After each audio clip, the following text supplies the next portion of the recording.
everyone, welcome back to my channel. My name is Andrea, and in today's video I'm going to continue my series where I talk about one weird fiction book and one non-fiction book that kind of complement each other in terms of topics or having something in common.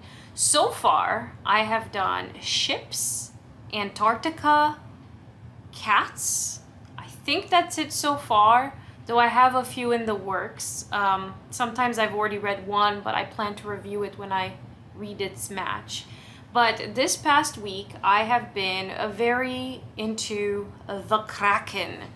And I've read Kraken by China Mieville, from what qualifies as the new weird. And the second complementary book is a nonfiction book called Kraken by Wendy Williams, which is about the history and biology or nonfiction side of the squid.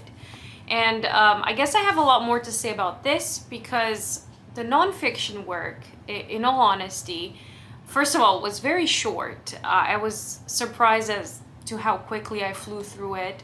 And it had a lot of fun and interesting facts about squid and our fascination with it and things around it. I wish it engaged a little bit more with the sort of folkloric elements of the squid in society, but it was pure biology or science, and I think that was kind of its angle, and I loved it for that reason. But at the end of the day, like now, if you ask me how much I've learned, I think a lot of the content from the book didn't really stick. And it wasn't poorly written. It was a wonderfully written book. It was fascinating. But when I closed it, I couldn't recite any fun facts, and I didn't retain any of the information.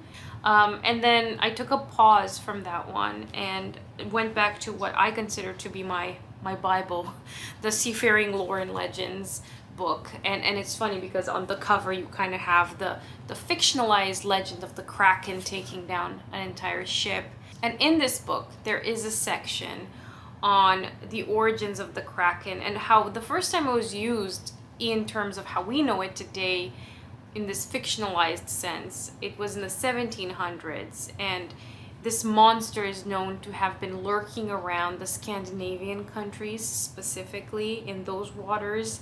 And it's so big and monstrous that it just drags down the ship, a whole ship, along with it. I think I'm not done with the Kraken. I think there's gonna be more coming. I'm just getting started on the Kraken, let's just say that. But for the most part, I think what I'd like to focus most of this video on is to talk about Kraken by China Mieville. It surprised me how not that weird it was. It started off stronger, but having immersed myself in the Weird Tales magazines lately and reading kind of weird fiction from the 30s and 40s, coming to something like this, I expected to have my mind blown about how otherworldly or weird it was because I wanted it to drag me to this bizarre, strange corner of fiction. And yet, it felt pretty tame, and I was surprised. It wasn't a bad book, right? I enjoyed it.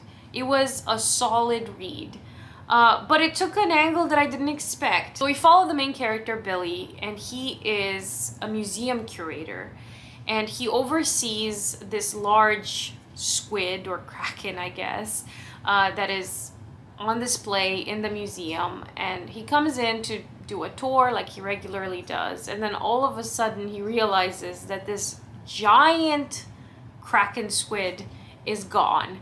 And there's a full-on investigation as to who could have stolen such an artifact. But the weird thing is that it's so big that you really have to wonder how anyone made it out of the museum with it. And at the same time, not too long after, he also comes across this man who is put in one of those sample jars. I say sample jars in hand, but it's like obviously a lot bigger because a whole human being fits into it. But there's like a mystery as to how the man got inserted into that bottled jar in the first place. And now there's a murder investigation. And of course, because he's the one to come across all of these things, he's a primary suspect. So he's got to kind of find some sort of refuge. And as he does more digging and sleuthing around. There is a cult that worships this Kraken squid figure, and they have an involvement in it.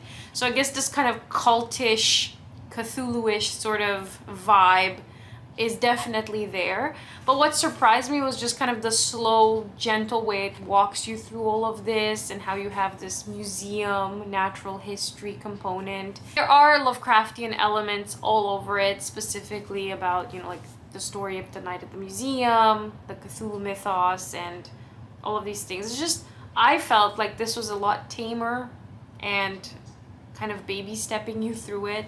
And there's also something about China Mieville's language that is a little bit more out there. This line about it raining and it's like, it was like pissing chimneys or something like that. And you're like, I understand what you mean. I visualize it now that you said it that way. There were also a lot of contemporary references to contemporary celebrities and contemporary things that brings it into the now in a way that, in my opinion, makes it somewhat less of a timeless, out of this world sort of tale. I really wanted this to be more of an out at sea story. I was shocked with how much of this is on land. And again, I've made this mistake before on this channel, and I have since taken those videos down, but I don't like to be disappointed in a book because of the expectations I had of it and how it let those fake made up expectations down, right? So I think coming at this book, appreciating it for what it is a good book, all right? So it was enjoyable. I enjoyed the natural history, the museum, the cultish people. And it is, in a weird way, a detective story, because you are kind of doing an investigation into a crime, and it feels very Da Vinci Code, let's crack this mystery kind of vibes, which is pretty appropriate because I am reading a lot of private investigator books right now for PI July. But as I said, I don't think I'm done with the Kraken. I have more to come on this topic. So this will be just kind of part one, if you will. That's it. Thank you all very much for watching, and I'll see you in a future video.